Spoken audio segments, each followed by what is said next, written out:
सबसे पहले मैं इस गाने की चर्चा इसलिए कर रहा हूँ कि मार्केट में छा गया है ये गाना। जी हाँ, 5 लाख व्यूज़ अभी तक मिल चुके हैं। रियल टाइम में और भी ज़्यादा गया होगा।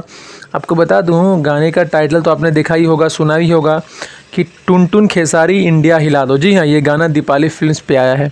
नितेश भाई का चैनल है और काफ़ी लोग सपोर्ट भी कर रहे हैं। देखो ये गाना कितना इंपॉर्टेंट है, कितना अच्छा बनाया गया है कि जिसमें कि दोनों भाई ने एक अच्छा मैसेज दिया है कि दोनों भाई इंडिया हिला दो। तो देखो एक शुरुआत जो होता है दीपाली फिल्म्स को अच्छा मिल गया है और टुनटुन यादव ने कमाल का गाना गाया है। वीडियोग्राफी की बात करें तो कमाल की है और कहीं ना कहीं खेसारी जी से रिलेटेड है, तो काफ़ी खेसारी फैंस से प्यार दे रहे हैं। बहुत जल्दी आप लोगों को 1 मिलियन का आंकड़ा छूते नज़र आएगा।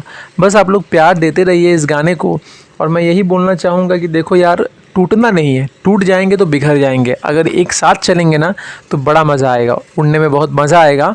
और नितेश भाई को भी सपोर्ट ज़रूर कीजिएगा। आप लोग काफ़ी मेहनत करते हैं और उनकी मेहनत के बदौलत टुनटुन यादव की मेहनत के बदौलत आज दीपाली फिल्म्स का पहला गाना सुपर डुपर हिट हो गया।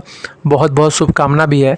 आप लोग इस वीडियो को अभी तक सुने कि नहीं सुने, और सारे खेसारी फैंस में एक अलग लेवल का जोश देखने को आ रहा है, तो मुझे भी बहुत अच्छा लगा। सुना कि नहीं, कमेंट जरूर कीजिए। मिलते हैं एक नए वीडियो, तब तक के लिए जय हिंद, वंदे मातरम।